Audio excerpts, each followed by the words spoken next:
Good morning, everybody. Good morning. Welcome to Money in the Morning, aka Economic Elevation, aka Financial Consciousness. My name is Dr. Boyce Watkins. It's so good to see everybody. I hope you are feeling good. I hope you are having a great day. Today is a Saturday, and I got up this morning. I was in the 6 a.m. club, but I didn't work out or nothing. I just I like to work out my brain though. I like to listen to motivational stuff to kind of get me ready for the day. I That's a little tip. Anybody who has trouble staying motivated, find something that drives your spirit. Like maybe something that reminds you of who you are, who you're supposed to be today, not who you were yesterday, not who you are tomorrow, who you are right now in this moment every day. Because it's the difference between being the best and being at your best, right? Even if you are the best, you're not always going to feel like you're at your best. And so sometimes you got to kind of give yourself a little bit of a boost, little spiritual coffee to kind of just get yourself focused and get your mind right, right? And I find it makes a big difference. When I don't go through my ritual, I'm not the same person. Like I'm not as motivated. I get a little tired, a little complacent. But when I do the ritual, I'm ready. I'm locked in. I know who I am, right? Does that make sense? I hope that helps somebody today. All right. So anyway, good morning, everybody. Let's see, Elisa Muhammad, I see you, and Akila Barrett, and Clarence, and Wayne, and Tiffany Anderson, and Shantina Glover, Jeremy Rushing, I see you in there as well, and Michael Hollingshed, Ezel Hall, Sherry O'Bannon. All right, like there's a basketball player named Ed O'Bannon back in the day. Are you related to Ed O'Bannon? If so, that's pretty cool because he was a good basketball player. Anyway, all right. So, yeah. So today I was thinking about something that I wanted to run by you all. I was really curious to see what you think about this. What do you all think about kids moving out of the house at the age of 18? Do you think that that's antiquated? Like we should get rid of that, or do you think that um, we should, that that's a good policy? Did anybody have an experience with that? Did anybody like move out of the house when you were 18? Did your mother or father say, okay, you're 18, it's time for you to go? How did that make you feel? Do you feel like that was the right policy? What are your thoughts on that? I'd be curious to know your thoughts because I saw a video today by a guy named Myron Golden that I really like. Seems like a smart guy. I never met him, but he seems like a smart guy. And he was real clear about like, no, you should not move your kids out of the house at the age of 18, because you're giving away family wealth. And as you know, that would be consistent to some extent to what I put in my book, The Ten Commandments of Black Economic Power. I talk about your children are an asset, your children are a type of wealth, and it's very important for you to not forget that, right? It could because if you measure everything based on what white folks think about you, then it's easy to think that you're broke or that you're not worth very much, or it's easy to not know your worth, right? It doesn't matter what you're worth if you don't know your worth. Does that make sense? Let me know if that makes sense.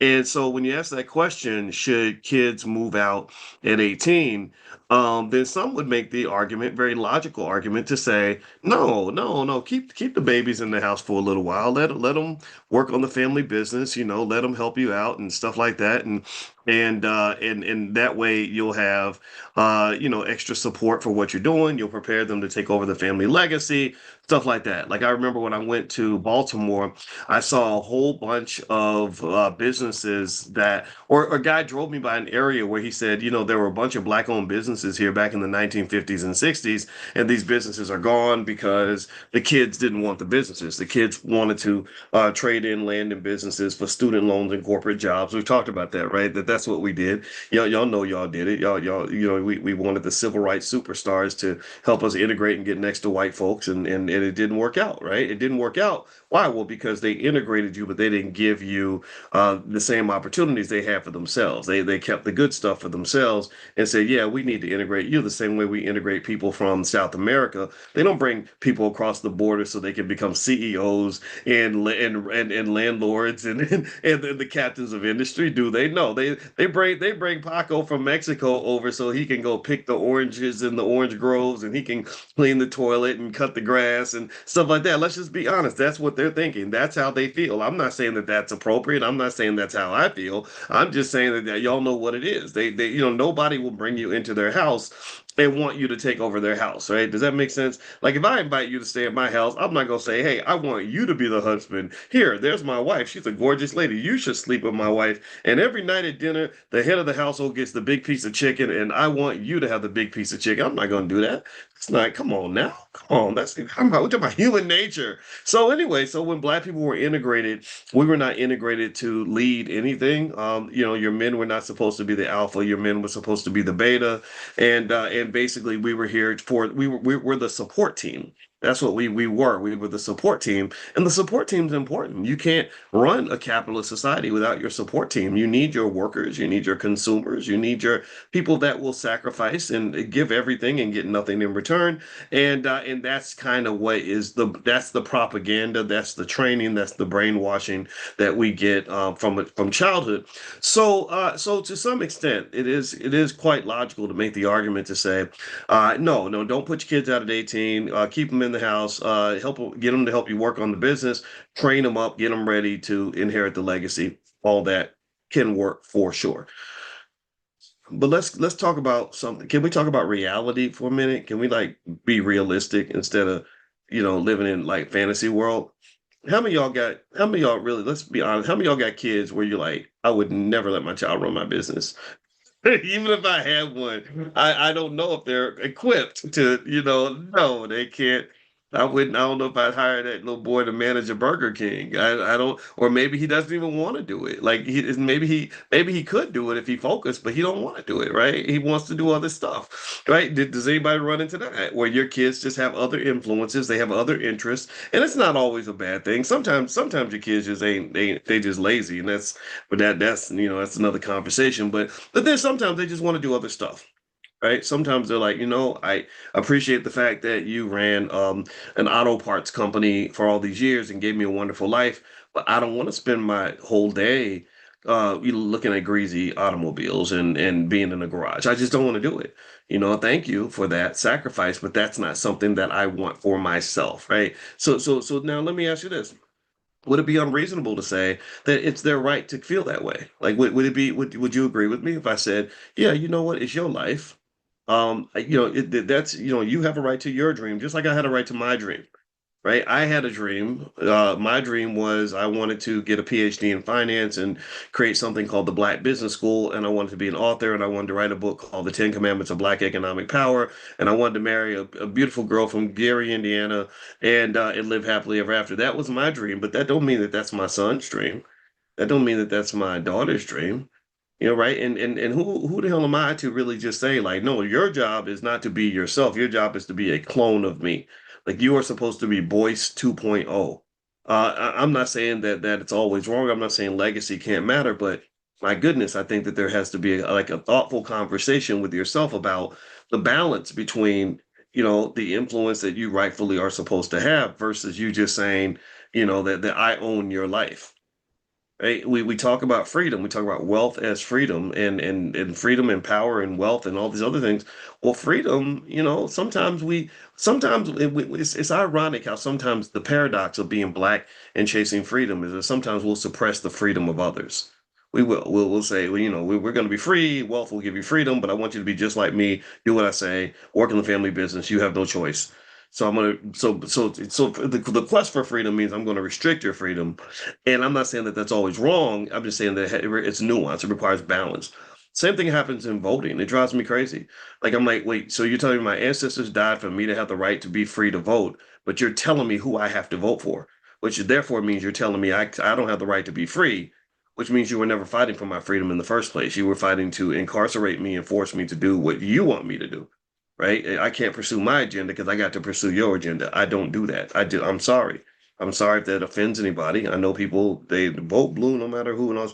And that doesn't mean I have a problem voting blue. I've done it many times, but it's like don't tell me what to do. Don't you dare tell me how to live my life, how to run my household, and how to do what's best for my family. That is not your right. The white man ain't gonna oppress me, and neither are you. I would never be oppressed I would never be oppressed by the racist white man, and I do not believe you should be oppressed by angry black people. I just don't think that that's fair. So here's the point. Here's what I want to get into. Let's talk about that a little bit. Let's talk about moving the kid out at the age of 18. Let's talk about the trade-offs in terms of legacy, things like that. let's have a for real conversation about the things that I've seen as I kind of examine culture and how it links to wealth. And I write about culture and wealth a lot in my book, The 10 Commandments of Black Economic Power, because I realize that that's the issue. The issue is not it's not an income problem because if Black people were a country, we'd be one of the richest countries on the planet.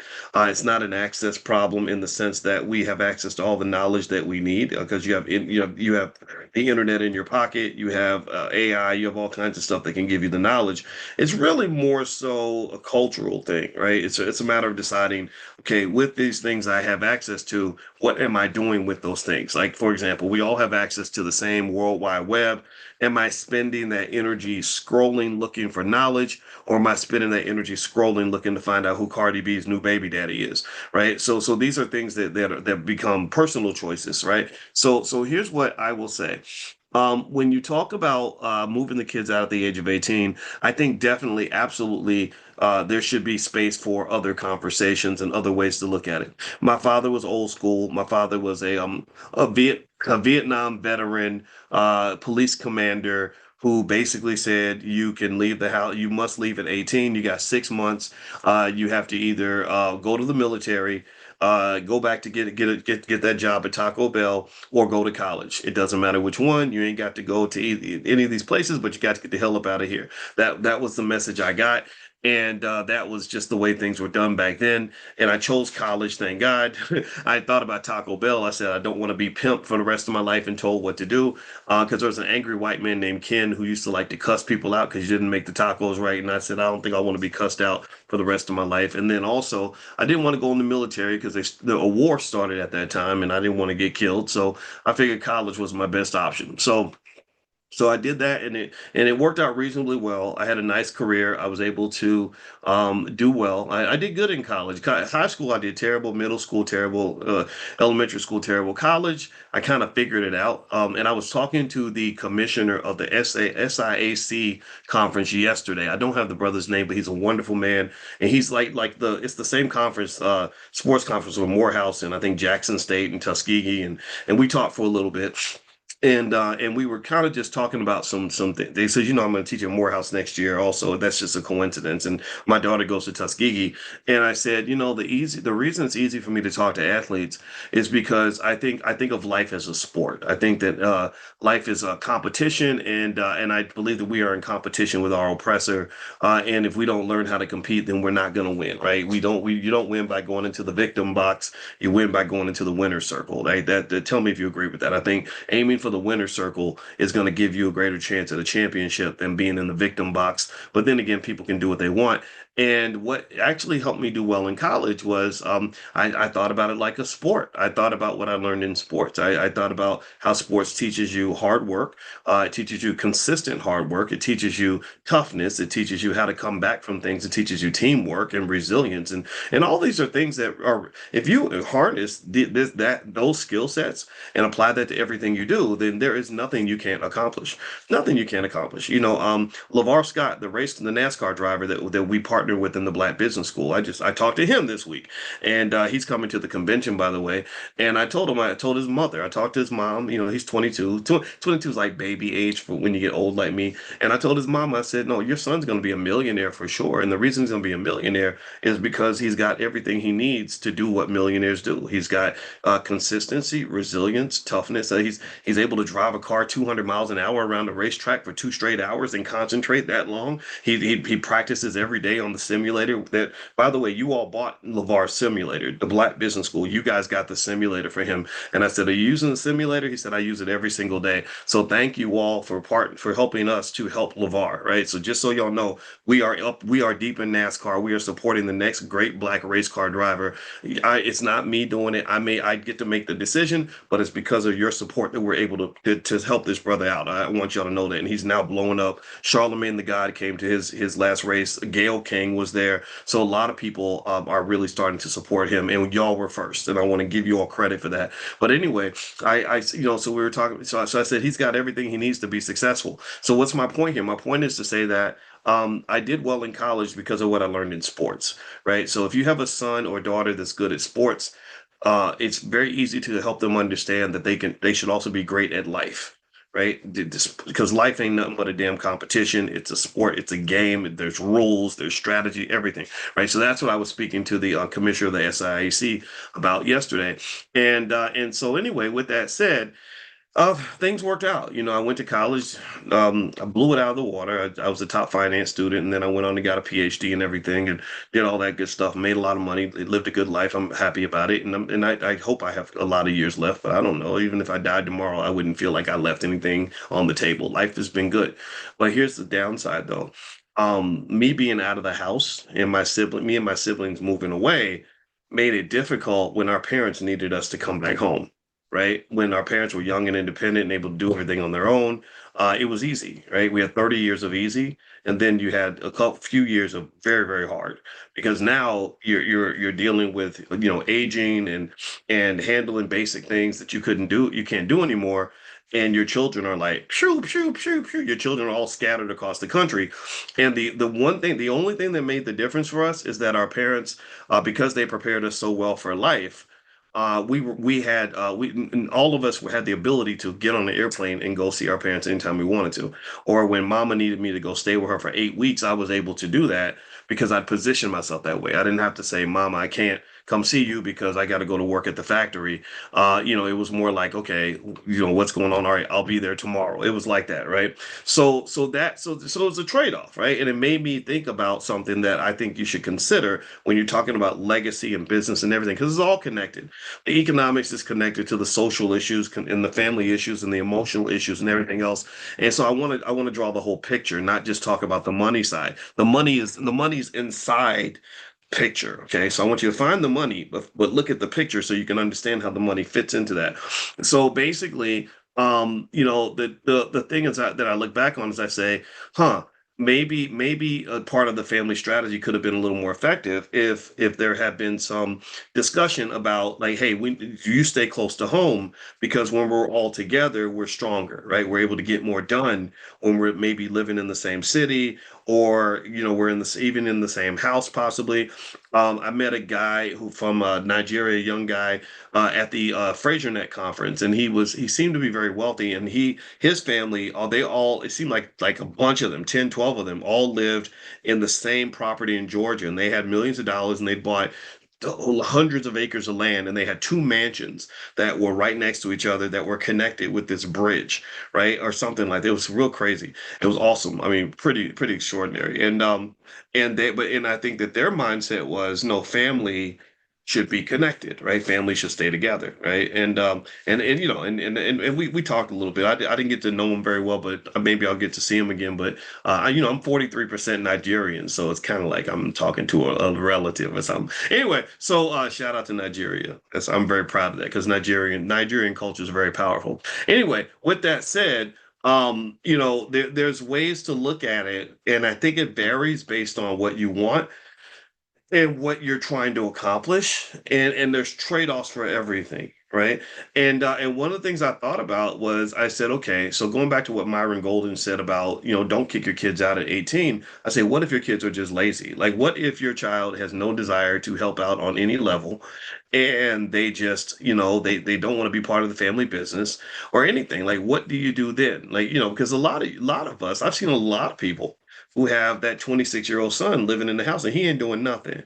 Ain't no legacy being passed, and they ain't even no business to even like to even manage, right? Maybe he has a job, maybe not. I don't know if the good outweighs the bad in that situation, but then also there's that deeper question of if your child has influences that lie outside of you, how does that happen? How does that happen? So one of the things that I believe that we believe in the Black Business School is Black people should be educating Black children, not that you have to keep them at home. I'm not saying that. I'm saying, when my child goes to school every day, how do I make sure that when they're 4, 5, 6 years old, I'm still a dominant influence on how they think about the world, right? And in many cases, you have parents. Again, attention is an asset. Attention is wealth. Attention is a commodity. So all of our attention is on the boss's business, right? So you're putting all your attention on your job at FedEx, and your child is being controlled and managed by other people. There are little demons in the world that take possession of your child. When I'm talking about demons, I'm talking about hip hop music. A lot of that toxic crap ain't nothing but a manual for black male self-destruction. Let's just call it for what it is. Some of those messages are absolutely crazy. And now the women are getting as crazy as the men. You have women literally rapping to your daughter that she should sell her body for a trip to Burger King. Like it's crazy, right? You have also a culture inside the public school system that not only undereducates black children at a significant level. Most black children can't even read at grade level. That's a multi-trillion dollar loss in black wealth because your children are not only distracted and unable to succeed, but they are not even positioned for any form of excellence. They now have to play catch up. They're going to college without even being able to read, and we're not sort of looking at that as a state of emergency. We're not saying, okay, I must intervene here with this because this is not appropriate, right? They're making them incapable of competing at the highest levels, and then also they're just training them to pretty much go and get a white man's job. That's it. There's no such thing as a black job if you're working for white people. That is a white job in blackface. That is a white job occupied by a black person. That is not your job. You cannot pass that down to your children. If you are helping to build the wealth, that is not the same as actually building wealth for yourself. You understand what I'm saying? So ultimately, then so your child's going through all this and they're dealing with this for 18 straight years, and then suddenly they're 18 and you're like, I want to keep you home at home so we can do what? So you can make the household stronger.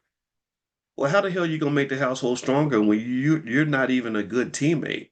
You haven't been trained. You don't have the intellectual and academic skill. You don't have the work ethic.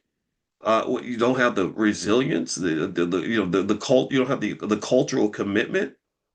Maybe you're a little black kid trying to be white, trying to go out and get a job working for white folks. You don't even value the family and the family business. No, nobody taught you that. Nobody taught you that. Everything you learn in school is all about getting away from black people, getting away from the hood, getting away from your family, right? That's what you're taught. And then you see these big, bright, shiny objects.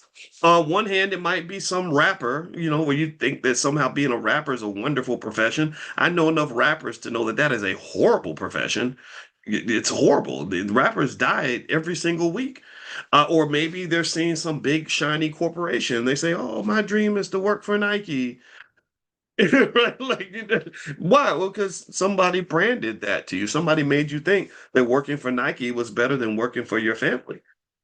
Somebody taught you that. You internalized that. And the thing about wealth and value is that value, a lot of times wealth and value are in the eye of the beholder. We don't invest in things that we don't value. So somebody turns around and says, "No, brother, you should invest in the family business." But you don't value the family business. You value Mr. Charlie's business, but you don't value your own. Like nobody taught you that. Nobody sat there and told you when you were 5, "Hey son, this is going to be all yours one day. This is the most important thing you could be doing. Family is more important than anything out here in this world. This is what your objective is to take care of the family and to be here for the family." When did you get those messages? Did you get those messages when you were little, or did you get the message that says, "Oh, look at that successful black person on TV. They got an Academy Award and they work for Disney. Look at that other successful black person. Look at that great job they got for Bank of America." Right? That's what you're raised on.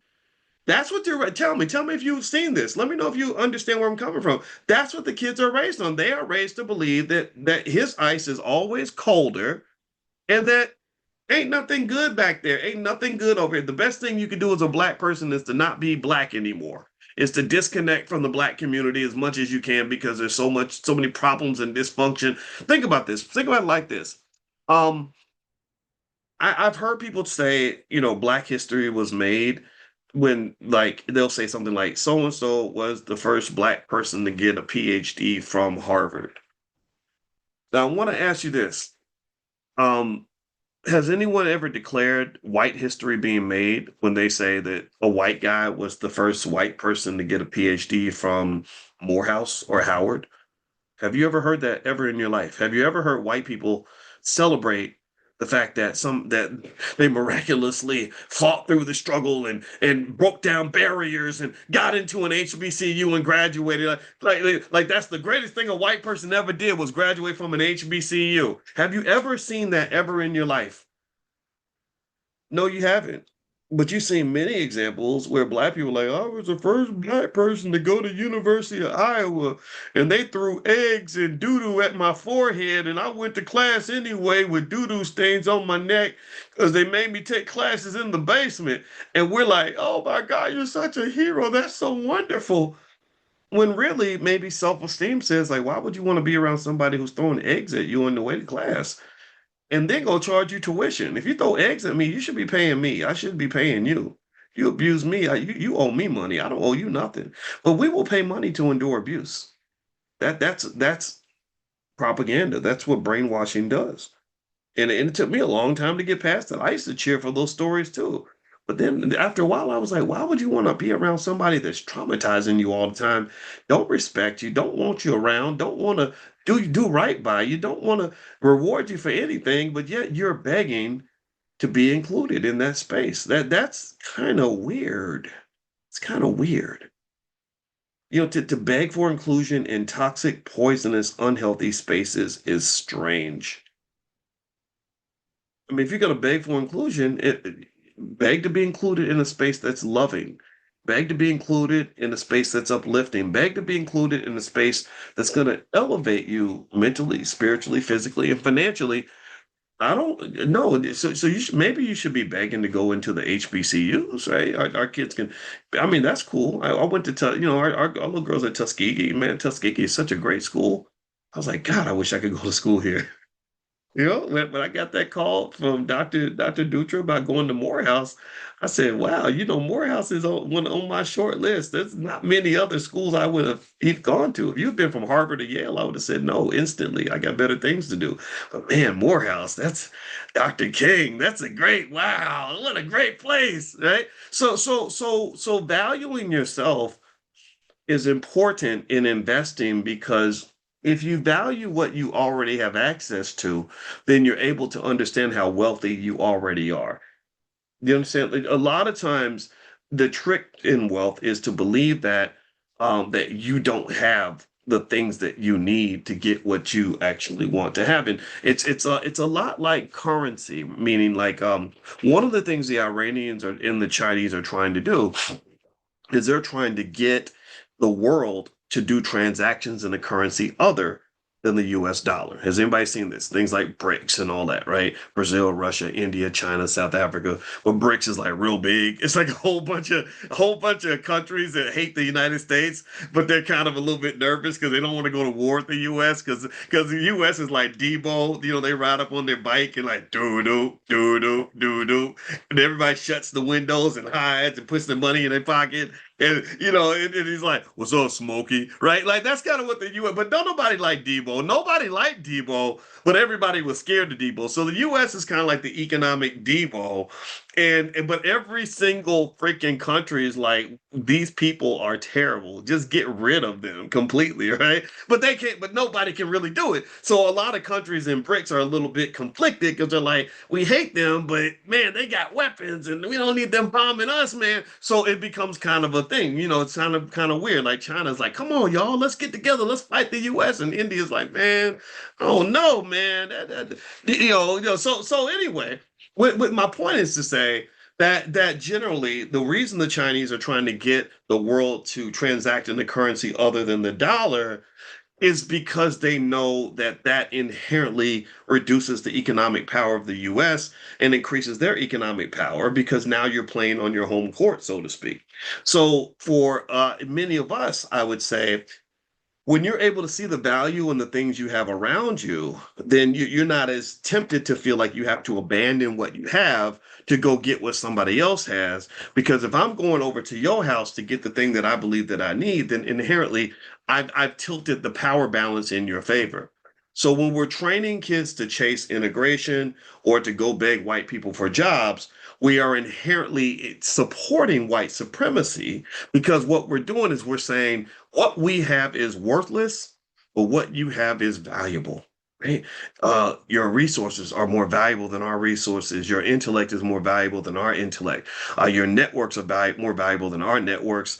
And just being closer to you makes me a more worthy human being. That's why you can have a black man who gets some fancy job at a big white company who says, "Look, mama, look how far I've come." And I kind of look at like, well, how far did you come? You didn't go nowhere. You're a block away from your house. Like, what? How far did you come? And what he's talking about is, before I used to be invisible to white people, and now they love me. Now they put me in this really important position. Now I'm not getting anything other than symbolism, and maybe a nice paycheck. I'm not really getting any true wealth, any true power, any true ability to elevate the condition of the masses. But I am getting a big hot plate of symbolism, and that makes me feel better about myself because nobody ever gave me my self-esteem to begin with. So if I was raising a child right now, if I could go back in time and be 25 years old and I'm raising a child, knowing then what I know now, I would start early by making sure that I let that child know how valuable the family is. I would let the child know how valuable the family business is. I would bring my child with me to work and let them spend time with daddy working on the business every day. So they would then, as they're forming their identity, a lot of the kids' identity is formed by the time they're 5 or 6 years old. So as they're forming their identity, they see themselves doing what daddy does, taking over for daddy, right? And then at that point, by the time they get 18 or 20, and we're having a conversation about what you want to do next, they're going to want to do something similar to what I did because I've been there all along, right? They can't imagine anything else, right? I got to the child before they got to the child because a lot of the wealth in the black community gets lost because you lose control of your children.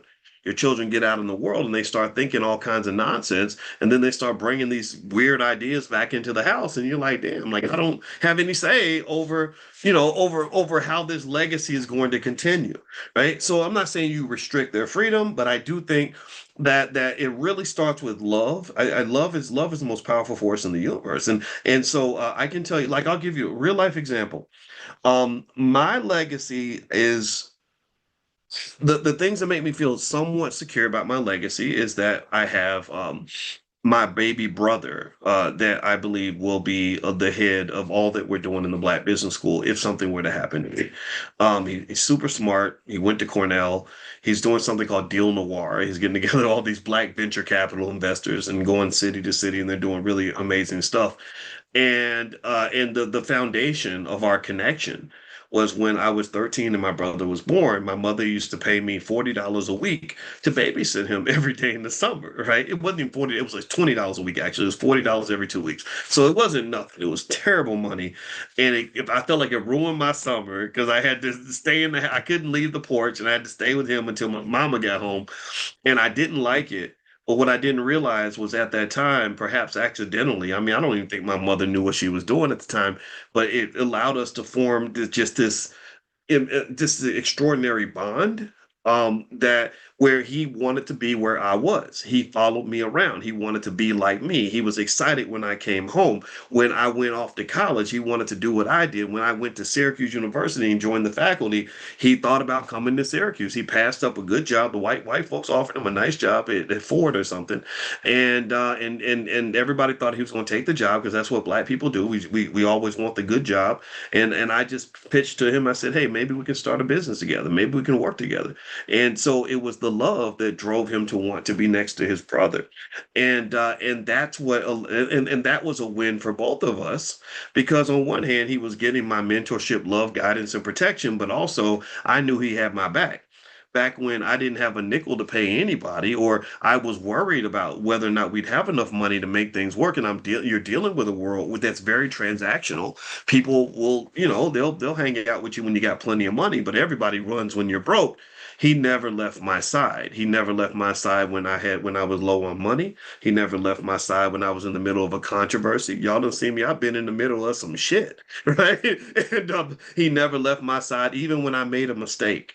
Right? That's what love does. And that's why I want you to really understand the connection between love and wealth. Do you understand that when you really invest in a child or invest in a person with real unconditional, relevant, meaningful love, you are building a type of wealth because it creates the security that allows you to acquire, sustain, and grow the wealth that you have.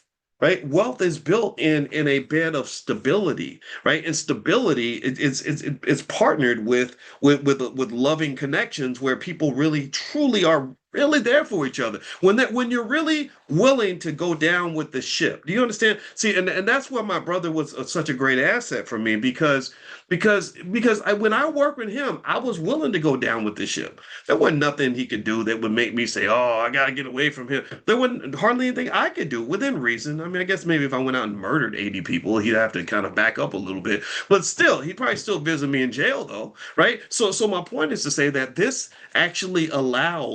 maximizes the probability that your business will succeed when you have people on board who are willing to go down with the ship. Even if they know that the ship may not survive, at least the best thing you can do is maximize the probability. Do you understand? So the question you ask yourself is okay, when you look at the wealth of the black family and how important that family structure is and how important those family connections are, just understand that when you build a solid family and you're pouring into each other and you're loving and guiding and helping each other out, that you can then form an economic entity or foundation that's almost magical in terms of the structure and substance that it has. That's very different from grabbing a bunch of strangers and saying, let's be business partners. You grab a bunch of strangers, the trust ain't quite what it is or what it should be. It's very transactional. If the money goes left, then suddenly bad things can happen, lawsuits or whatever. All these wealth destroying outcomes are more likely to occur, as opposed to you working with people that you genuinely love, where you're all willing to truly sacrifice for each other.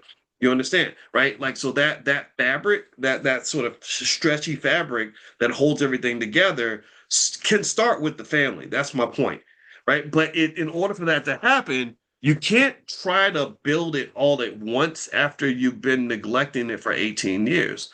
Right. And this is where I was thinking about what Myron said about not putting your kids out at the age of 18. And I said, well, sometimes it depends on the child. Some of you have relatives that you can't work with. Some of you have siblings and children and parents where you say, man, if I bring this person into my business, they're going to mess everything up. So how do you balance that? And I would just say that it's a personal trade-off.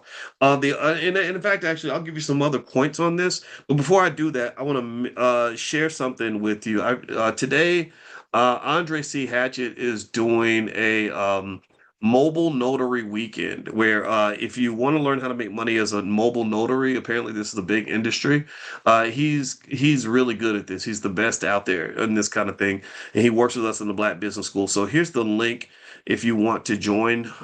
They start, I think, tonight at 6. So feel free to click that link and you can join and participate. If you don't get the link, then just text the word morning to the number 87948 and I'll text it out to you. Text morning to 87948. The second thing I wanted to mention is that there was something else I wanted to share. Oh, yeah. The All Black National Convention, we're looking for volunteers. If you want to volunteer to help out and help us get it done. And, we're on our 11th convention, and it's going to be in Jersey City the weekend of October 16th. Here is the link if you want to apply to be a volunteer. I invite you all to volunteer first because I want people that understand the culture and the energy behind the convention to sort of work the convention. The energy is very positive and very loving, and I want positive, loving people. So you all are the ones that I'm inviting. So the link is right there in the chat. So feel free to click on that. Okay, so let's talk about family legacy and what to do with the kids when they turn 18. Okay. So another thing that's also true is that sometimes if you have a business and you have children, you want to run your business, sometimes just your children are just not the best people to run the business. They're just not. They're not the ones who should be um, executing whatever you're doing. They just maybe they don't like it or they're not very good at it. And that's where it's important to make the distinction that most people don't quite get sometimes, is that there's a very big difference between running a business and owning a business. If you're the owner of the business, you get a lot of the benefits from the business, but that doesn't mean you have to run it. Um, if I buy shares of stock, I'm an owner in that business. I've owned Nvidia. I've made hundreds of thousands of dollars from Nvidia stock. Never once has Jensen Wong called me and said you need to come to work tomorrow at 9 o'clock. I don't have to do that, right? Why? Well, because I bought shares of stock in the company. So in many cases, how you structure the transition of your assets, I believe should be contingent upon the desire and the capability of that child. You may have one child where you say, "Hey, you know what? You'd be great to be the CEO. If you want that job, you can have it. Let's get you ready for that." And you have to have a transition plan. A lot of people think they're going to live forever, and they don't make a plan for the next generation, and then everything you created dies because you weren't willing to kind of pass on the mantle and train the next group to kind of take over for you. Like in fact, at the All Black National Convention, that's why we have our sectors on called Young, Black, and Rich, and our Black Millionaires of Tomorrow group for children, because I want to train the next generation of leaders. I don't want to be trying to pop up and say, "Hey, I think I can do this," right? Or a group of them. I don't know, whatever. It's like 30 years from now, it ain't gonna be. I don't want it to be me 30 years. And so having a transition plan is really important for your legacy. And when you do that, I would sort of look at it like, okay, I want every one of my kids to benefit from what I built, but benefiting doesn't mean that they all come back in there working inside the business. Some cases I've seen people where they sell the business and they buy a portfolio of stocks, and then the kids just own the stock or they own the real estate. I've seen scenarios where maybe the kid is on the board of trustees for the business, and they can say, well, this is what dad's vision was, or this is what mama wanted. So I'm one of the people on the board to make sure that the vision remains consistent with what we planned when this company got started, right. And it's also important as well when you make your estate plan that you are clear, that you're super super clear. Remember, this is your when you're alive, that's your only opportunity to really give instructions. So maybe that even means a video, emails. Like, do it now, like, because you might die at 2 o'clock today, and I hope you don't, but any of us could be like, that's the weird thing about life. You don't know if tomorrow's not promised to anybody. We know this, right? So just put some instructions together, like, okay, this is what I want, this is what I don't want, blah blah. Because when you have a leadership vacuum, it creates complete chaos. There's not when the leadership doesn't do their job, it creates just ridiculous. It creates a lot of fighting, a lot of tribalism. That whole show I talk about, it's not Game of Thrones, but House of the Dragon. And all House of the Dragon is about, literally, there's 3 seasons of relatives fighting each other because the king did not leave clear instructions.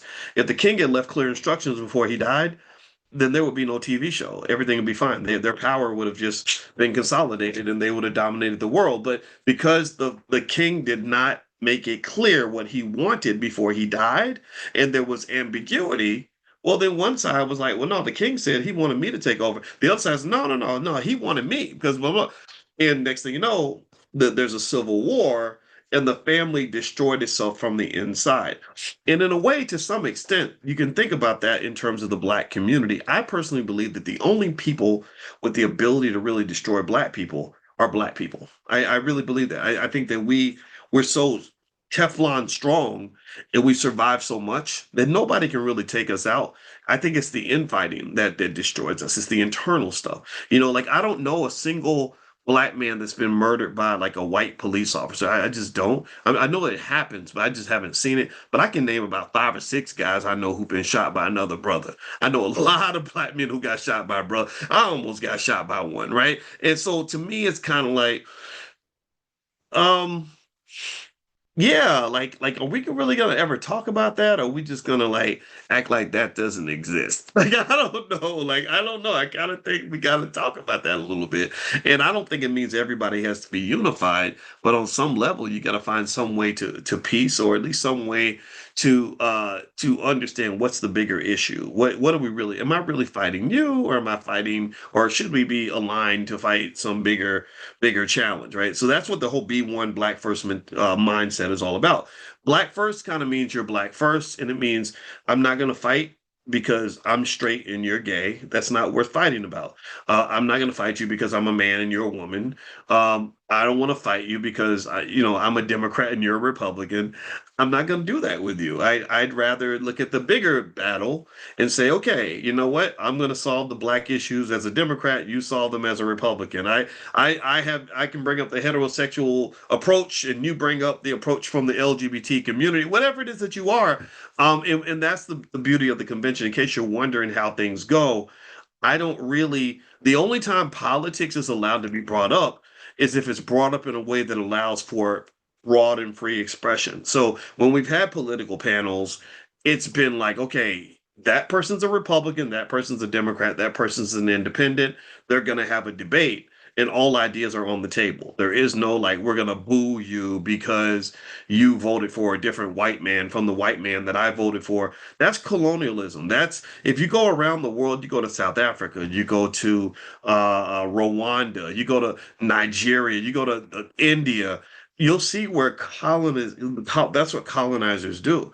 That's how they control the masses of colored people is they put them in different categories. Well, you're part of this group and you're part of that group, and we want y'all to fight.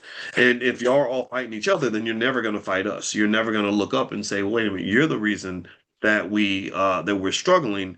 They just put you in a cage like dogs, and they control the cage and make sure the dogs kill each other, and the dogs are too tired to actually fight the person who built the cage, right? But that requires a degree of consciousness. Some people just don't have it, like, whatever. It is what it is. But anyway, so with that said, though, let's go back to the family business thing and what to do with the kids when they turn 18. I will say for sure that the unconditional rule that says you're 18, you got to go, I think that should be thrown out. I don't agree with that. I think now we're more evolved. We've become better parents. I think that if a child is an asset to the household, they should be allowed to stay. What I'm not a fan of is the child doing nothing, like just being there and just being like dead energy. I think it's okay for them to contribute to the bills. I think it's okay for them to, I think definitely having something that you're doing that is productive. And so maybe it's going to school, maybe it's going to work.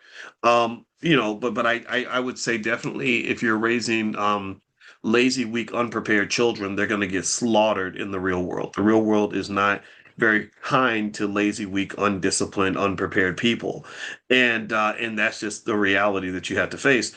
Now, if you're fortunate and you have a business idea that you can pursue together, then that's really, really fun, right? And because you all are you're coming to class, a lot of you are here every day.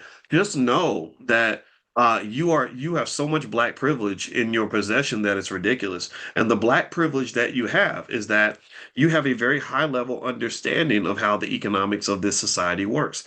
There are probably at least 20 things each week that we discuss right here that the average American does not know or does not understand. Remember, I have a PhD in finance. I say that just because I don't want people to think I'm an influencer. I'm not an influencer. I'm a financial scientist. Stop that. And so because you have exposure to so many high level approaches to your economics, you have a whole smorgasbord of possibilities of all the things you could do together. There's so many different ways to skin the economic cat, right? And so I would encourage you to explore that together. And not only is it profitable, but it is so much fun. It is so rewarding and so fulfilling. The best part of working with my brother in business wasn't the money. We made the money, sure, of course, but that the best part was like I got to have thousands of conversations with him that I never would have had if he was going to work every day, right? I won back his time and attention that would have been stolen by the Ford Motor Company if he had gone and taken that job. Do you understand? A lot of the great things that you could be doing in your life get stolen from you because you're trying to go to work. My wife and the girls went to the Summer Walker concert yesterday together. And they went down there and they came back late at night. I was a little worried, they went to Chicago. I was like, okay, watch out for the YNs. And and so, but they wanted to go and they went, and I said, okay, have fun. And they came back and I said, well, why didn't you just stay? Why didn't you just stay overnight and do like a girls' brunch and whatever? And the reason they couldn't is because one of the girls has a job, and she's like, well, because I had to go, she had to go to work tomorrow, and I wasn't necessarily trying to be critical because Which y'all intelligent, highly educated black women, men like us, we just know not to be trying to tell y'all what to do. But I just made the subtle suggestion. I said, this reminds me of what I don't like about capitalism is that when it's time to have the meaningful moments in life, we get interrupted because we've got these jobs to go to. And believe me, and I'll say this: if I had it my way, I would, none of the kids would be going to a job, not because of businesses and investing makes more money, but because it's so much more fun, so much more fulfilling, and you get to do all the things that really matter. I had there was somebody that a friend of mine, and she told me, she said, I used to not listen to much of what you say until my mother was dying of cancer and I had 6 months with her. And I wanted to spend every second of my day with my dying mother. And my boss told me I had to leave the hospital because I had to go to work. And that's the world you live in. And what's unfortunate about that world is that people think that that's normal. That ain't normal. That's not normal. It's not normal for you to miss all the most relevant moments of your life because you're at a factory or at some office doing some work that you would not be doing if you weren't getting paid to do it. You're doing it in a transactional way. The whole world life becomes ultimately overly transactional. So I like to talk about money because I believe that the mastery of money should not be done so you can worship money. I don't talk about money because money's important. I talk about it because it's not. Money is a need that you fulfill so that you can have enough financial security to get to the business of living the rest of your life. That's why I'm interested in money. I am not interested in money so that you can be a slave to money, so you can worship the god of money and capitalism. Oh, I must go make more money. No, I want you to have enough of a mastery of money so that you stop paying such a ridiculously high interest rate to get access to money. What do I mean by that? Well, you're paying a really high price to just get your basic necessities. You're trading hours of your life, moments with your kids, your mental, physical health, just to get enough money to get by. And it's not even like it's a lot of money. I mean, really, maybe it could be justified for you to trade the time with your child for you to go make $10 million. But people aren't even getting $10 million. They're just getting enough money to pay the rent so you can go broke again and go back to work later on. So financial security elevates you in a certain way where you start to breathe and you're like, oh my God, I didn't know all this was happening while I was at work every day. And it's part. I believe deeply that this is a plan that they train you to believe that when you become an adult, you're supposed to get up, go to work, come home, go to bed. Get up, go to work, come home, go to bed. Get up, go to work, come home, go to bed. Why does that matter for the elite? It matters for the elite because if people stop going to work, American wealth is not as powerful as it is right now. The stock market is booming because people are so committed to going to work and because people are so committed to spending the money that they get after work. They don't save and invest the money to create financial security. They spend it so they can go broke again, so they can go right back to work. That's what drives America. And so for people like me that understand how the stock market works, and I'm looking over here at the left and I see corporate profits higher than they've ever been. I see the stock market hitting record highs every week. I know where that's coming from. It's coming. It's like it reminds me of this prison. You may not know the treadmill was not invented for exercise. The treadmill, from what I understand, the first treadmills in England were designed so the inmates could walk and run on the treadmill to generate electricity for the prison. That's what it was. So they would walk and run on the treadmill, and that's what would make the prison lights and whatever work. And so that's what the American economy is.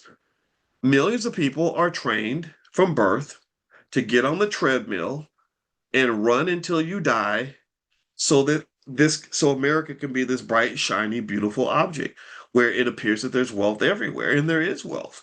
There is wealth out there, but not for everybody. That's why you have what they call the K-shaped economy. That's why you have the people doing very well at the top, and then you have people that are suffering at the bottom. They're drowning from the inflation. They're drowning from the debt. Their income is not going up, and they're going deeper in debt to maintain the spending addiction that they were given when they were young.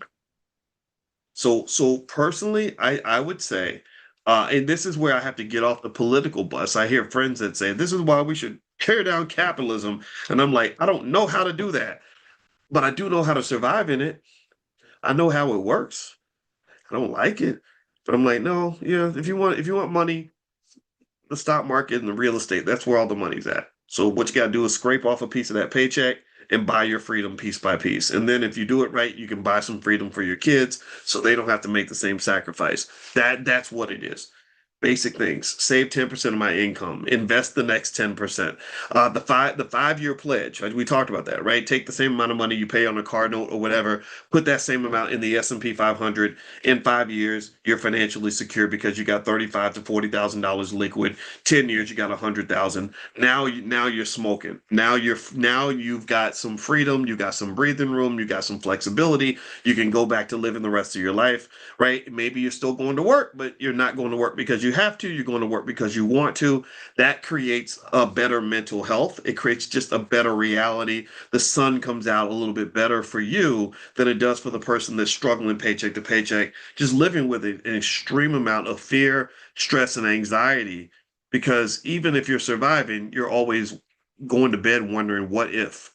What if I lose my job? What if something goes wrong? What if my car breaks down? What if, right? And so getting that out of your life, removing those demons, the what if demons from your life, which is what financial security does, it creates a whole better reality for you and much more meaningful way of living, right? So this is really what I don't know how everybody else talks about money and finances or why they're interested in it, but that's what I'm interested in. I'm interested in it because it's like, okay, if you get this money thing out of the way, there's so many more fun things you can do that will really make you happy when you finally get to your deathbed. So that's it. That's what I'm saying. So circling back just to sort of put a bow on the whole conversation about moving the kids out at the age of 18. I would say if you want the kids to be involved in the family business or family legacy at all, you have to be the first teacher. I would lay out codes of conduct and just kind of encourage them in a way where they understand the importance of loyalty to the family and commitment to whatever you're building together. And then allow them space to still be who they want to be, and then if it still goes in a way where there's not a fit, maybe they're not able to take over or they don't want to, then you still can leave them assets in other ways. You can leave them shares of stock. You can leave them properties, whatever. Insurance policies are a big inheritance vehicle as well. And then maybe you have those one or two kids that really want to come and be a part of the family business, and that can work. But even if you don't, like when I leave the Black Business School, I got a couple of my kids that'll be on our board of trustees. But then I also was blessed to meet a lot of people along the way who really understand the vision, who really get the assignment, who really understand the values of what we're doing. So those are people that I connect with as well. Because sometimes God gives you people that can kind of take the place of the relatives that you wish you had, right? So it's up to you to decide how you want to do it. Just know there's many ways to skin that cat, and I encourage you to be flexible in your thinking. All right, now before I go, one more thing. So here's the link again if you want to volunteer for the All Black National Convention. It's going to be the weekend of October 16th in Jersey City. So if you want to join us, just go to allblacknationalconvention.com. If you have a business you want to promote, we would love to support you. We support Black-owned businesses. If you can go to allblacknationalconvention.com if you want to promote your business, become a vendor, or maybe you want to just be an attendee. And if you do come, I encourage you bring your whole family because we have something for every stage of life. We have something for the kids, something for the young adults, something for the Gen Xers. Then we have some. We definitely respect our elders because everybody's got a role to play. When you talk about the wealth thing, everybody's got a job. It's like a basketball team. There's a role for grandma to play. There's a role for the nephew to play. There's a role for the man to play, the woman to play, the kids. Everybody's got a job and everybody's got an assignment. And so maybe as Coach Boyce, that's what I'll be, Dr. Coach Boyce.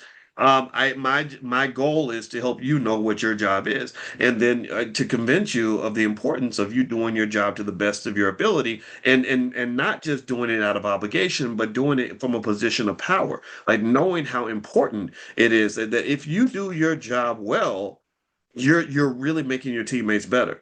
If you do your job as well as you can as a dad, you are elevating your family for the next 4 generations. Really, because the actions of the father, the energy and the strength of the father, all the power of the father lasts across multiple generations in a good and a bad way.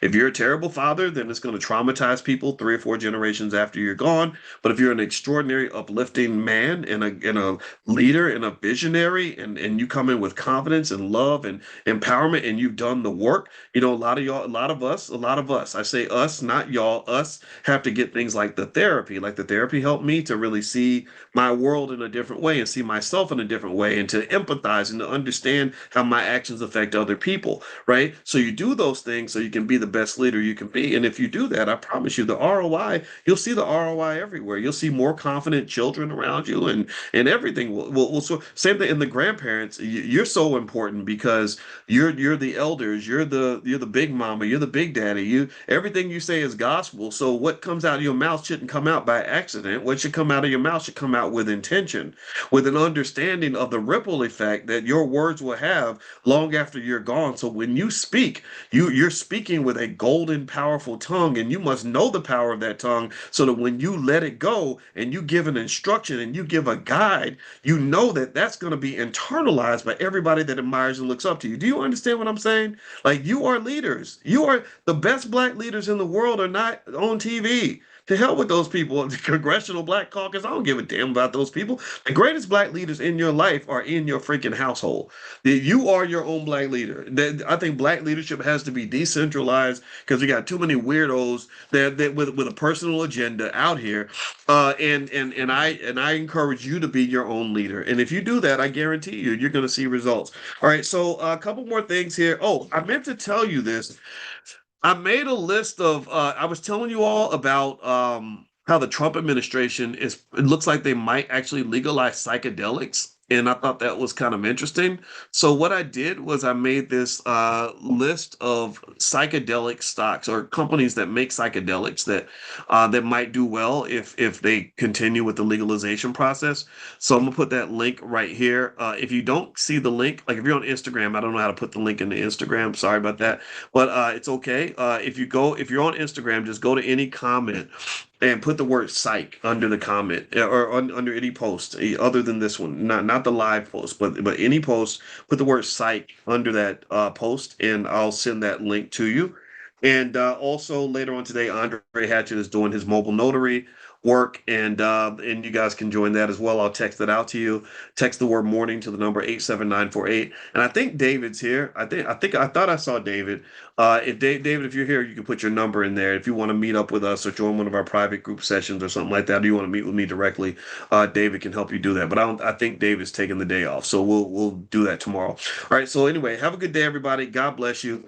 Thank you so much for listening. It was great to see you, and I appreciate you hanging out with me on a Saturday morning. There's a lot of things you could have been doing with your time, and you chose to be here with me, and that just warms my heart, and I feel super blessed by that. So God bless you, and I hope you have a great day. I'll see you soon. Take care. Bye bye.